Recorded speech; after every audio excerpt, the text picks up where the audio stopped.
If you're taking people out on your boat, it's critical to give them a safety briefing, whether for an afternoon sail or a week stay. What should you include to keep everyone safe and comfortable on board?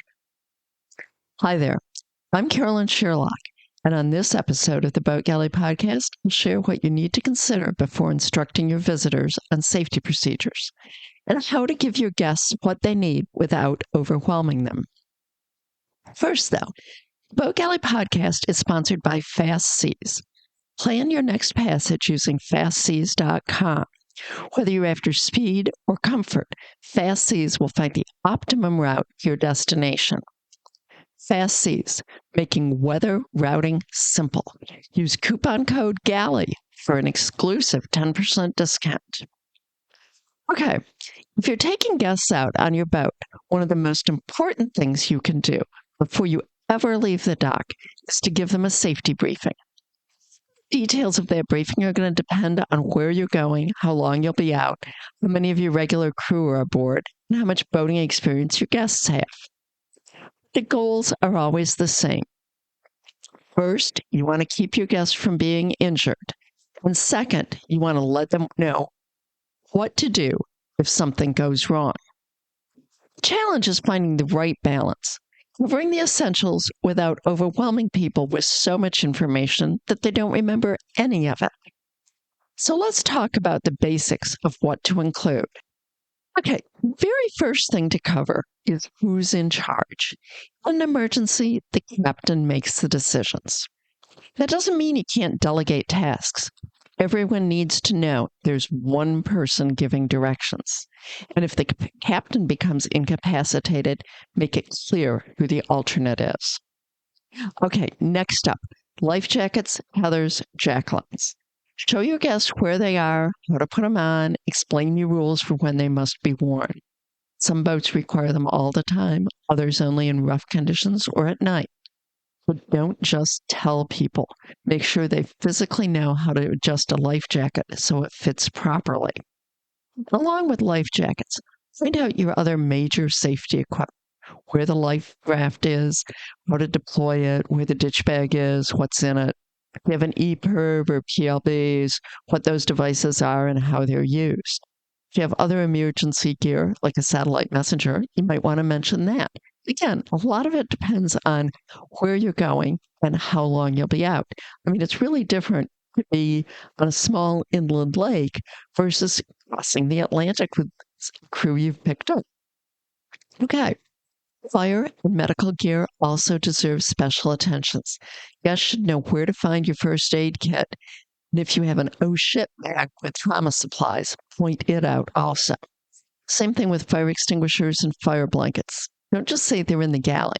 Physically, show people exactly where. In an emergency, they need to know the where.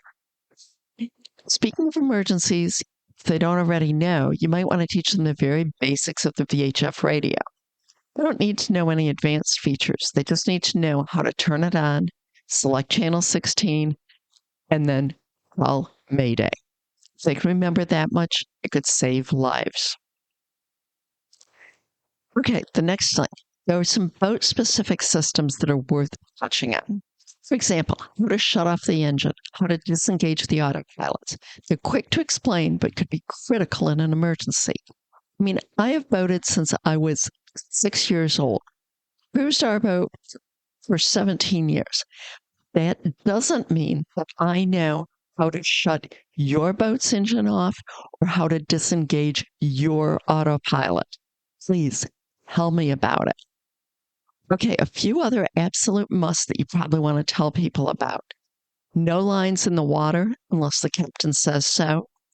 You want to tell people where the man overboard gear is and what the procedure will be. You want to tell them to speak up immediately if you see water where it shouldn't be, smell fuel, propane, or smell smoke. Those are critical things. If you hear the captain yell, hang on, grab something instantly. It's a major, major rule. You don't get 30-second warning. And above all, tell them that if they don't know how to use something, don't experiment. Ask first. That rule alone can save you literally thousands in damage and injuries. Once you've covered the emergency basics, it's time to go over some general safety. The golden rule is simple: stay on the boat. And the old saying, one hand for the boat and one hand for you, is true. Anytime you're moving around, keep one hand free to grab on. On a sailboat, make sure your guests know about the boom. Explain what ready about, heartily, and jibe ho mean, or what they need to do when they hear those commands. Depending on what you're doing and where you're going, you might want to show them how to use a winch safely and how to keep their fingers clear. Some other good reminders: tell them to keep the hatches shut unless they are told otherwise. Don't walk on areas that aren't designed for it. Don't grab anything that's not a handhold. It may not be sufficiently secure. Learn the safe way to get on and off the boat, how to move up and down the companionway steps.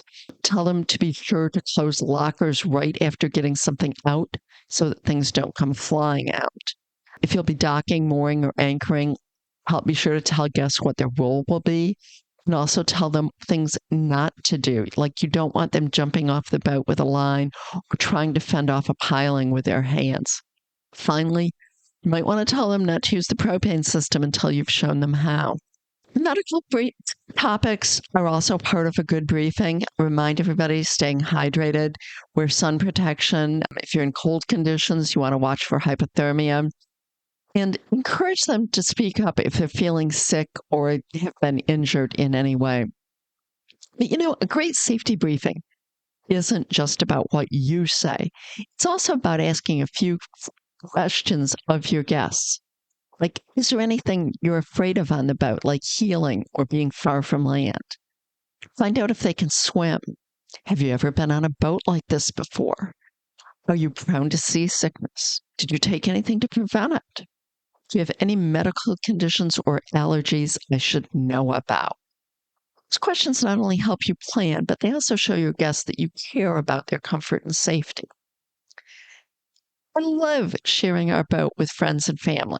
And it only takes a few minutes before heading out to make sure that they know the essentials of staying safe. Safety briefing can make the difference between a trip filled with happy memories or one where people feel anxious or unsafe. So next time you welcome guests aboard, take time for a little safety talk. It's one of the best investments you can make in everyone's enjoyment. Okay, that's it for today's episode of the Boat Galley Podcast.